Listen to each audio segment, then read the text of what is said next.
How's it going, Dave from Comic Book Investments? So, got some stuff back from CGC. Got some pretty good stuff. All this stuff, of course, is on the website, collectorscomics.com. And like always, this stuff goes up on our website first before it gets released on eBay and everything like that. But definitely got some pretty good stuff. Nothing like super expensive, I would say, on this list. I don't think I have. I didn't even list a single book that was over $1,000. Everything seems to be around the $200 to $500 range. So that's pretty good. So let's just get right into it. First up, we got is the first appearance of him, which later becomes Adam Warlock. But this is his first appearance. He was in the Cocoon. He had a cameo appearance in FF66. This is 67. I thought it would be an 8.0. Got a 7.0. The grades were kind of hit or miss, I guess. Not too many hits. Mostly just kind of like what I thought and some misses, things like that. Up for 589. This book, it's interesting. I feel like this is kind of like a low point for this book just because there's been really nothing going on with Guardians 3. No news. I'm sure they're busy working, right? But as far as us, as the consumers, nothing's really happening. So I think this is like a kind of like a down point for this book. This book, oh man, this book was really hot a while ago and then just not so good. I thought it'd be a 5.0. I got a 6.0. So that one I thought it'd be an 8.0, got a 7.0. This one I thought, be a 5.0, got a 6.0. This is up for 579. Now, this is the first appearance, I believe, of Franklin Richards, right? Yeah, birth of Franklin Richards and the first appearance of Nihilus.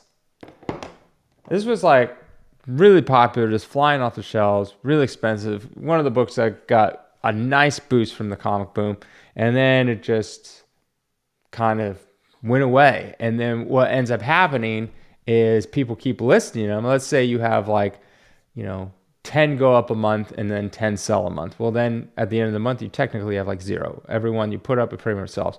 But then what happens when you put up 10 a month and then only 5 sell? And then the next month you put up 10, only 5 sell. Now you go from 10 to 15, 20. And this slowly gets more and more and more. And that's kind of what happened in this book. I looked at it and I have, I think, like 4 copies at like a 5.5. I did some price adjusting. I'm always doing price adjusting. And the market is flooded with these books, in this range, like the 6.0. It's kind of a sad thing is like there's just so many of them. 579. This one of my favorite, probably is my favorite Flash villain. First appearance of Eobon Thawne. Eobon? Maybe it says it's Thawne. Eobod. It says Reverse Flash. Eobon.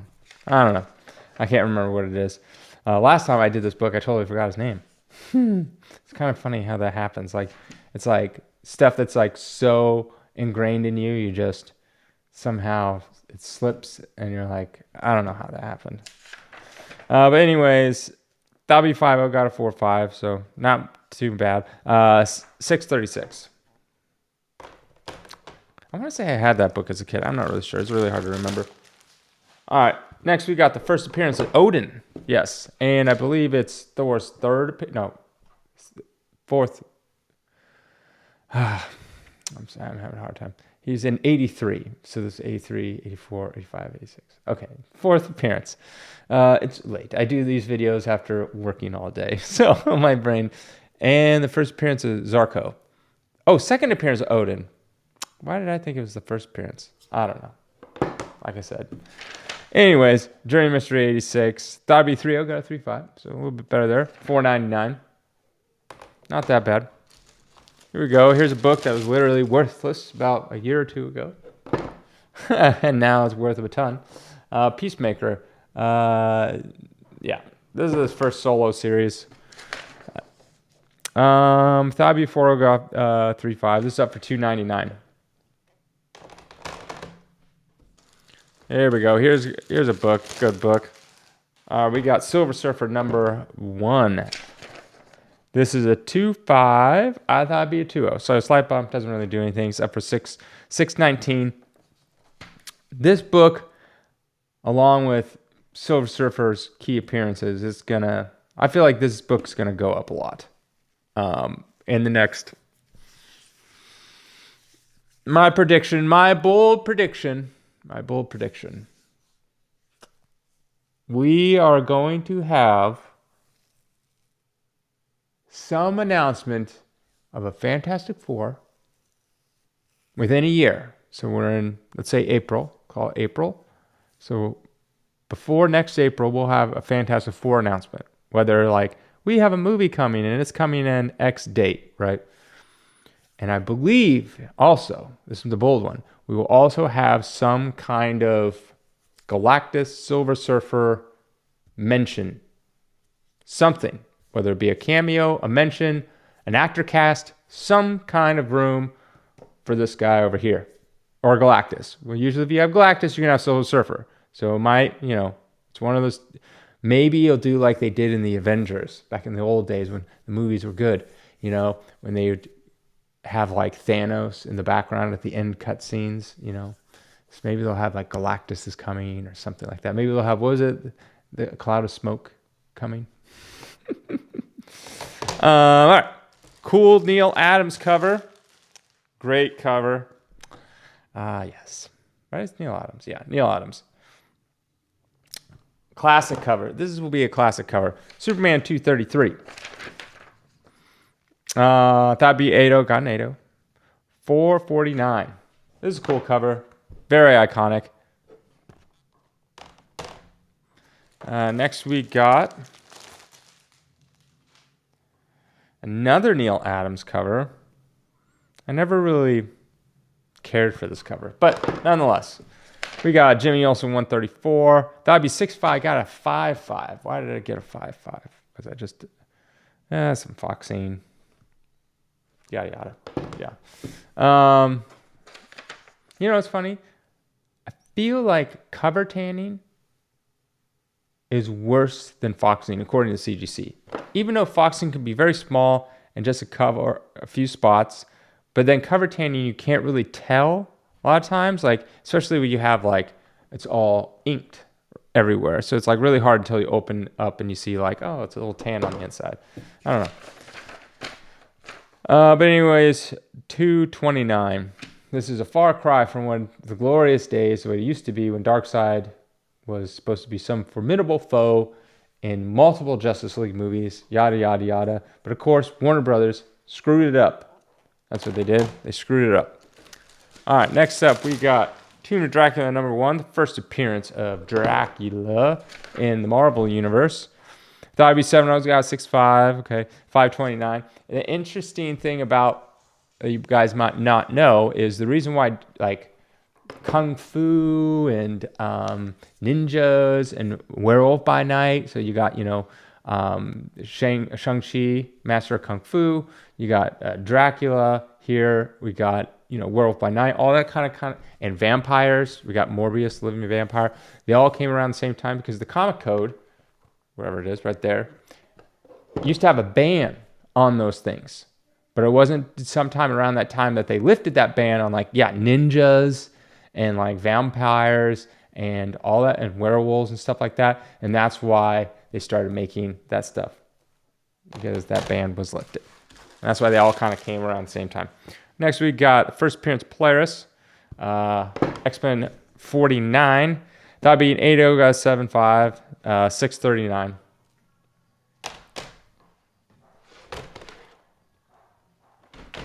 All right. Next we got, let's go. Next we got second appearance of Sergeant Fury. Sergeant Fury #2 and his Howling Commandos. This book is, I thought it'd be 5.5, got a 4.5, but this book is relatively, like, cheap for, second appearance and all that kind of stuff. I mean, it's got Nazis on the cover, but whatever. 149. Classic cover. Look at this. 2 classic covers. Yes, this is a great, great cover. Low distribution. And this was thought it'd be 3.5, got a 3.5. This is 7.79. This is a great cover. I love this cover. That's a cool cover. I like it more than the Superman cover. It's just, I don't know, cooler covers. We got this. I was thinking about which one I should throw in. Like I say, I always get a ton more stuff than this. These are just ones I'm showcasing, things I can talk about, interesting things. And I was going to throw in a different Strange Tales, but I like this one because it's an older appearance of the Fantastic Four. Strange Tales 108. And this one is, I thought it'd be 6.0 guys, 6.0, 239. So a bunch of like affordable stuff in this run of stuff back from CGC. Strange Tales 169, first appearance of Brother Voodoo. Interesting. This book used to be worth next. I thought it'd be 5.0. Now it's 6.5. Yeah, this book used to be not very expensive. It wasn't until recently. I think there is some rumors spreading around that he will appear in Doctor Strange and maybe some other things. I'm not sure.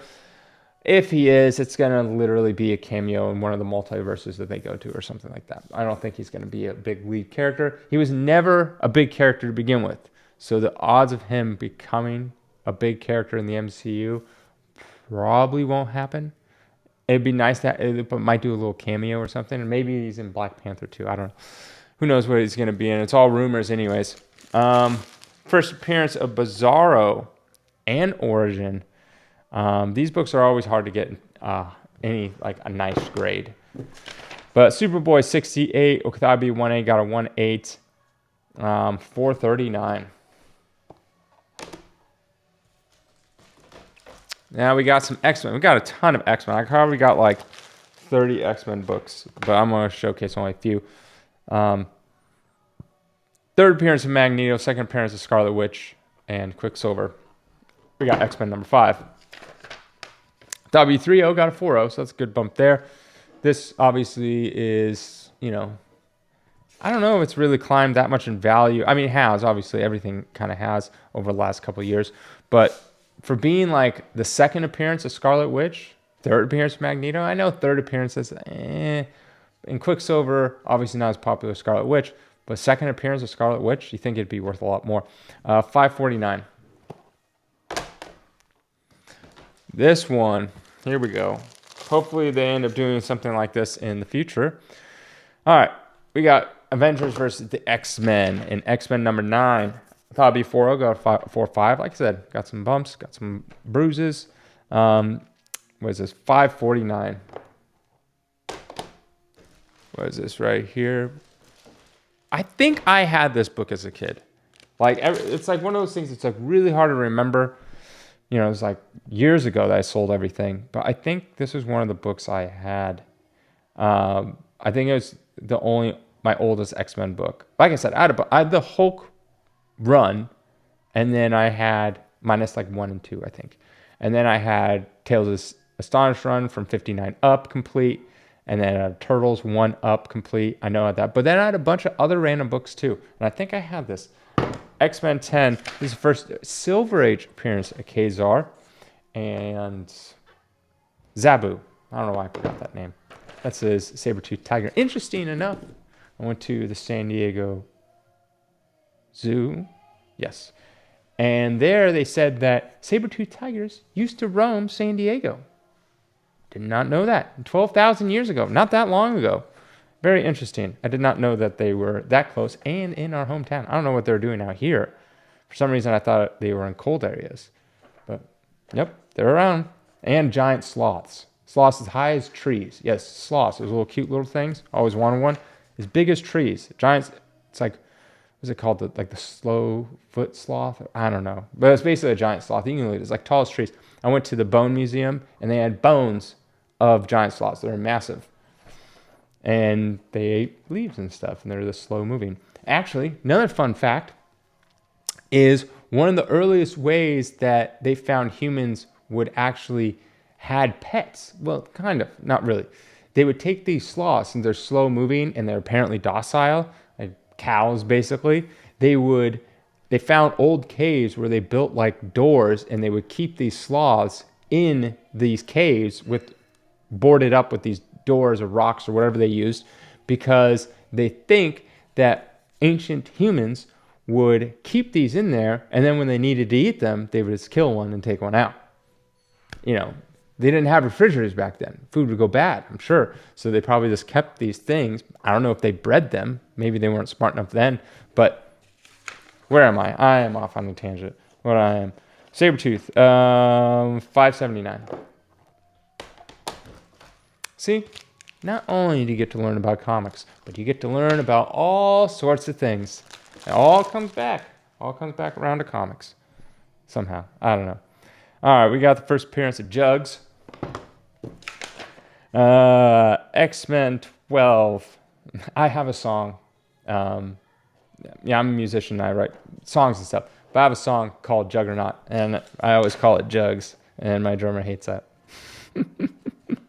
I thought it'd be a 2. We got a 2.5, 679. Good book to get. Can't go wrong with that one. Next one, we got Neil Adams cover when he did his X-Men run. X-Men 58. This is the first appearance of Havok in costume. But I think he was X-Men 54 and 55 are the first appearance of Alex Summers, the brother to Scott Summers. Imagine that. Not only do you get so lucky where you get the X gene, but then your brother also has it. Your family has it. I don't know. Whose powers would you rather have, though? Would you rather have Havok's powers, which are okay? Cyclops' powers, better. But then you have to wear the stupid visor and everything's red all the time. So, I don't know. I'd rather have Wolverine's powers, to be honest. Let's see, whose powers would I have on here? Iceman's. Ooh, definitely want Iceman's. He'd probably have the best powers. I mean, Jean Grey is cool and all, but, I mean, you get to fly around on a little ice thing. I think that's pretty cool. And technically, I mean, what happens to Ice? I know there is a comic book where Iceman got a hole blown in his chest, and he's like, if I turn into a human, back to a human, what will happen to this hole in my chest? Because he's just all ice. So I don't know how that really works. I don't know how they do it in the comics. Beast powers, I mean, he's smart. This is before he was furry. I don't know. I think Iceman's would be the best. I mean, I know Marvel Girl Jean Grey later got more powerful, but back then, Iceman's were probably by far the best. I read an old X-Men comic book. I think it might have been the origin of Professor X, which is, I don't remember which that is. And they're explaining his powers, and he's like, one of the advantages of Professor X's powers, because in this backstory, he was bald at like 15, 16, whatever. He's running in high school, and because he can read the minds of other people, he's running against, his fellow classmates or whatever, and he could read their minds of when they were going to do their bursts of speed, so he could outburst them. I don't know. It was so stupid. It was like, so it shows him running at a track meet, and he's like, oh, I know they're going to do their burst of speed now, so I better do mine, or something like silly like that. And so I'm like, I don't think that's how it works. Even if you read someone's mind, and they're like, no one like saves up, okay, I'm going to save up my burst of speed. All right, I'm going to use it now, turbo. And they go faster. Everyone's running as fast as they possibly can. It's because your body literally can't run any faster, or you're out of breath, or you're out of energy. You don't have these bursts of speed that you save and use like nitro in a video game. So I always remember that was funny. I was like, of all the things you could put in there, I mean, that's just bad writing. You could have done millions of other things, and I'm even talking about back then when they wrote it in the 60s, that would have made more sense to use with your being able to read minds. Anyways, that will be it for today. I've been rambling. I don't even know, that's what I do. Have a good day.